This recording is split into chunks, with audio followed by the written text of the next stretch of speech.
Were you a difficult person to live with, do you think? Oh, yeah, bloody impossible, I should think. In what ways? Well, I like to go out and run around and be flash, you know, and show off, you know what I mean? So I'm quite at ease with the way I am, you know. I mean, whatever the reasons for it are, I'm quite happy with it. Because I don't mind being alone either. That's another funny thing. I suppose I'm used to it from deep back in my childhood. Because you're an only child? Yeah, you know, and because my mother was at work, etc., I got used to being on my own. And when we were on the farm, there were no kids up there. We were 3 miles out of town, up a mountain, you know. The bus service was atrocious, you know. So I used to just fool around in the fields all day with a couple of dogs, you know. I was quite happy. Always have been. So you think, in a way, that you prefer being on your own, really? Probably. It's less stressful. How did that relationship end? Can you remember it? Oh, she fell in love and buggered off and got married. Immediately. Bang, like that. It's kind of sudden. Can you remember how you heard that she was going to do that? No, I heard she'd actually got married. It's the first you knew about it? Yeah, I heard somebody talking to somebody else. Registered surprise, you know. Was the relationship over at that point? Obviously. From your point of view, though?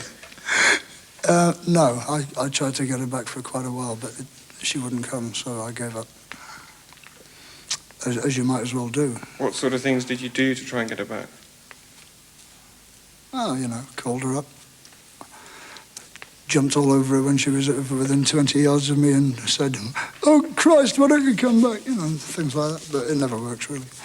I don't think you can ever repair relationships, anyway. It's always, there's always the reason you broke up in the first place underlying it. Can you think of an instance of that? Like a place where you were where somebody came in and did that? Oh, yeah. Can you describe it? Beaumont, Texas. She came through the door, she said, "I've been waiting for you to come to town for 4 years. And you're coming home tonight with me to my house." I said, "That's it, let's go." What did she look like? Ravishing. What do you think? I don't know. To have that sort of confidence, you must look good. And so you I mean, it didn't enter her mind at all that I would have anything better to do that night, right? She was quite certain that she had the class to carry it straight through and out the other side, you know. And she was right. But I mean, if I try and imagine that, you know, I'd feel a bit uncomfortable about that. I mean, so then you went back to her house. Yeah. And what happened there? Did she give you a drink, or did she immediately take all her clothes off? Or? She took her clothes off first, I think, then we had a drink. Well, you know, I mean, I don't know what you do in bedrooms with people, but I don't always remember the exact sequence. But I mean, did you feel... But what I'm asking is, I mean, were you with a person in a sense, or with a beautiful body? Both. I mean, I talk to them, you know. I mean, I don't just go, "Oh, thank you," throw them away again. There's a certain amount of chit-chat. You know, the weather, stocks and shares, that sort of thing. And out of that chit-chat, if you think back to this time in Texas, can you remember anything at all about what she said to you? No. Can you remember anything at all about who she thought you were in her mind? She'd waited 4 years to do this with you. She thought I was that fella she'd been waiting 4 years for at Motorhead, I suppose, you know, what? So you were a fiction in her mind until Not anymore. This point. I was now a fact. And did you find that exciting? Marginally, not especially. Is it more exciting? Flattering more than exciting. That anybody would say that, but she could have just been saying that anyway. You know, could have been just claptrap. Maybe she says that to every guy that comes through town, I don't know. She was enjoying herself, I was enjoying herself. I don't look for hidden meanings in these things, you see. I'm afraid I'm a very shallow enjoyment level person.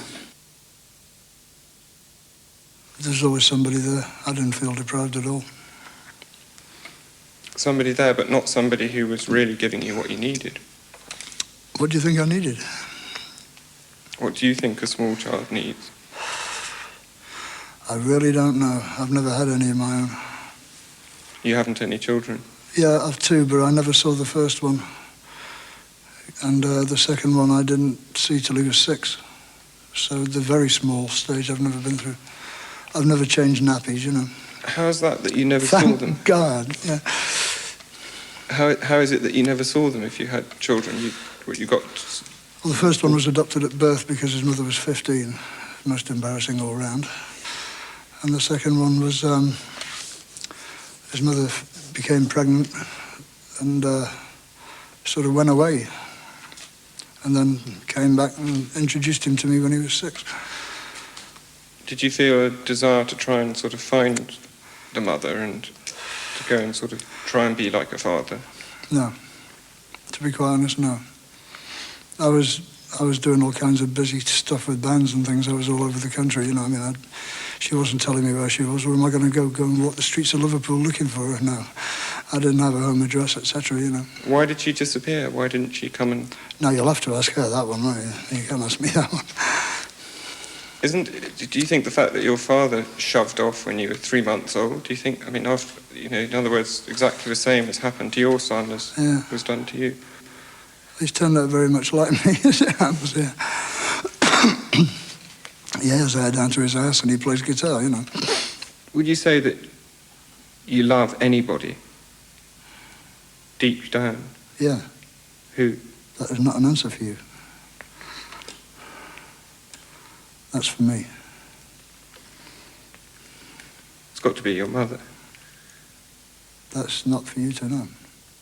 Obviously, I love my mother. Kids who are assaulted by their own parents love their parents. That's not the same kind of love. I suppose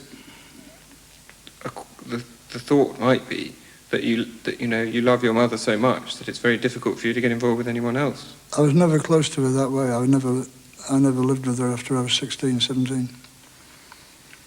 So I was never a homebody mother's boy. I was never dominated by my mother. I was just guided by my mother. And her beliefs seemed to me to be worthwhile. Therefore, I've lived my life according to them.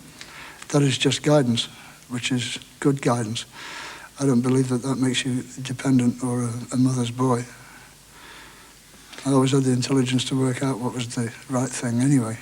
And I found out that everything she told me had been right. So it sounds like your mother was a very intelligent, strong woman. A very unusual woman. But something has made you what you called yourself at the beginning as being quite cold, I think was the word you used. But that's possibly an offshoot of a self-sufficiency, wouldn't you say, as well? But might not the self-sufficiency be... an offshoot of that, you see? Really a fear of being let down? Oh, sure, it could be. It could just be an egomaniac thing, could just be arrogance, who knows? You know, I can't go back all the way the way you seem to want to, because I don't think that you can ever arrive at anything. All you can have is hypotheses, which is all very well, you know, and it makes very good television, but like it doesn't always achieve anything. I don't mind being alone for whatever reasons, and I believe that I'm doing the best I can in my life and not hurting anybody doing it, and that's enough for me.